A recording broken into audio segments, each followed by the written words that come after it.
जो जातियां अस्थायी बंदोबस्ती यानी जमींदारी बंदोबस्ती के समय भी रैयत थे, ठीक है, जमींदारों के अंदर थे लेकिन रैयत थे, उनके पास जमीन थी और वो खेती करते एग्रीमेंट थे, दस्तावेज में सर्वे में उनका नाम आता था। उन जातियों में पिछड़ापन है लेकिन राजनीतिक पिछड़ापन नहीं है। इस पर बहुत ज्यादा बोलने की आवश्यकता नहीं, ये तो एस्टैब्लिश्ड फैक्ट है। इसी पर सुप्रीम कोर्ट बिहार की राजधानी पटना में अति पिछड़ा समाज का आरक्षण बचाओ संविधान बचाओ समीक्षा बैठक किया गया। इस बैठक का संचालन विधान परिषद रामवली सिंह ने किया। तो वहीं इन विषयों पर विस्तार पूर्वक चर्चा हाई कोर्ट के सीनियर वकील बसंत कुमार ने विस्तार पूर्वक इन मुद्दों पर चर्चा किया। इसके आधार पर नहीं वो जजमेंट में क्लियर, माने इस जजमेंट में ये 3 प्रकार का टेस्ट है ही नहीं। फिर इन लोगों ने बीच में टेस्ट डाल करके ये जो कर रही है गलत हो रहा है, क्योंकि जजमेंट में लिखा हुआ है, जो जजमेंट आया है उसमें 3 जजमेंट की चर्चा है, 4 जजमेंट का सुप्रीम कोर्ट का, कि मनमोहन नागर बनाम मध्य प्रदेश, सुरेश महाजन वर्सेस मध्य प्रदेश, जिस जजमेंट में कहा गया कि जब तक ट्रिपल टेस्ट के आधार पर एम्पिरिकल डेटा कलेक्ट नहीं किया जाएगा तब तक आरक्षण नहीं दिया जाएगा और अनारक्षित पोस्ट को आरक्षित करके चुनाव करवाया जाए, ये है उसमें। और उसी को इन्होंने स्वीकार कर लिया कि ठीक है हम लाभ पालन करेंगे, तो ये बिल्कुल गलत है। जो कॉन्स्टिट्यूशन बेंच का वही पालन होना चाहिए। आज बैठक में क्या निर्णय लिया गया जी? आज इस बैठक में क्या निर्णय लिया गया?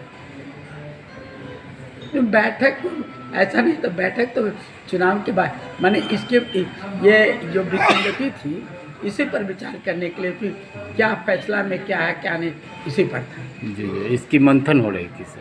हाँ, इसी पर मंथन हो रहा था कि इसका क्या उसका निष्कर्ष निकल सकता है। मंथन में मतलब ये तय किया गया कि जो आर्थिक पिछड़ेपन की बात है, डेडिकेटेड कमीशन के सामने ऐसी जातियाँ जिसको मुंगेरी लाल कमीशन ने 94 जातियों को कहा कि पॉलिटिकली अनरिप्रेजेंटेड होने के कारण वो पिछड़ी थी, लेकिन इसमें बाद में विकास के बाद भी 10-15 जातियाँ और ऐड हो गई, तो उनको निकाला गया। वो तो देखने के बाद होगा जिसको जो रिप्रेजेंटेशन हुआ डेटेड कमिश्नर का, मतलब चूँकि कोर्ट की मंशा यही है कि कहा गया it is an overarching scheme to ensure fair representation of social diversity, यानी समाज के विविध वर्गों को पर्याप्त प्रतिनिधित्व सुनिश्चित करने के लिए ये स्कीम बना है।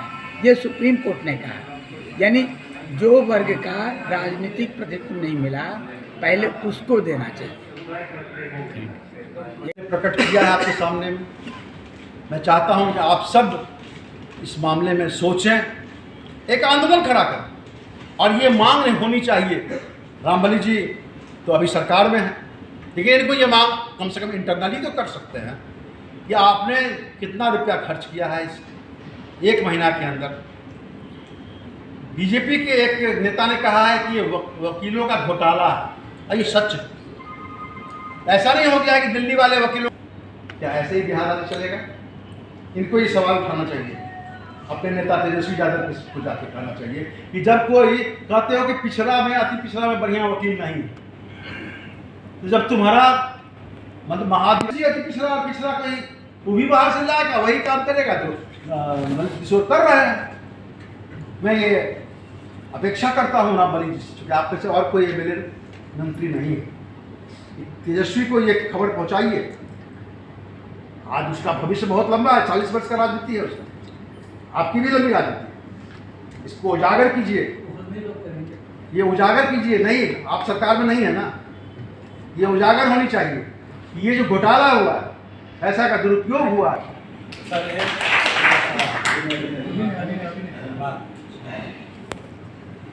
आप तमाम लोगों की तरफ से बहुत बहुत शुक्रिया, धन्यवाद आदरणीय बसंत बाबू को। बहुत सारे सवालों का आप बीच में उन्होंने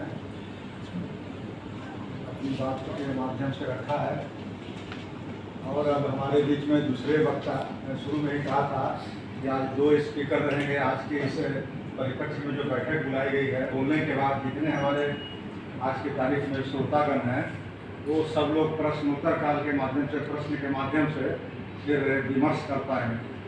तो अभी दूसरे वक्ता आदरणीय प्रोफेसर शिवरतन ठाकुर, मैं चाहता हूँ कि जो पेपर में, अखबार में बातें आई परसों दिन का जजमेंट और जो जजमेंट 25 पेज का है परसों दिन का, वो दोनों में कुछ सिमिलरिटी है क्या? दूसरी बात जिक्र किया इन्होंने कि 2010 में जो जजमेंट हुआ सुप्रीम कोर्ट का 2021 में और 22 में, उन तीनों जजमेंट के आलोक में हाईकोर्ट का 4 अक्टूबर वाला जजमेंट है क्या? इन सब बिंदुओं पर भी थोड़ा प्रकाश डालेंगे आदरणीय प्रोफेसर शिवरतन ठाकुर। आदरणीय पटना उच्च न्यायालय के सीनियर एडवोकेट हसन चौधरी साहब, एडवोकेट जयकांत चौधरी जी, प्रोफेसर रामबली जी, बिहारी जी तथा अलग अलग क्षेत्र से आए हमारे सभी सजग और वरिष्ठ कार्यकर्ता का, क्योंकि समय की सीमा है और बहुत कुछ बोलना है, इसलिए सभी को संबोधित करना संभव नहीं है। लेकिन चूँकि हम किस बिंदुओं पर बोलें, इस पर प्रोफेसर रामबली जी ने एक सीमा रेखा खींच दी है, मैं उतना ही पर अपने आप को सीमित रखूँगा। बाकी बात इन्होंने जितना विस्तार से कहा, हम लोग ज्ञानवर्धन मुझसे काफ़ी हुआ, उसके बाद कुछ बच नहीं गया बोलने के लिए। लेकिन क्योंकि रामबली जी का आदेश है कि सुप्रीम कोर्ट के जजमेंट, हाई कोर्ट के जजमेंट में क्या है, उसकी विसंगतियाँ क्या हैं, उस पर आप बोलें, इसलिए हम उन्हीं पर शुरू करता हैं।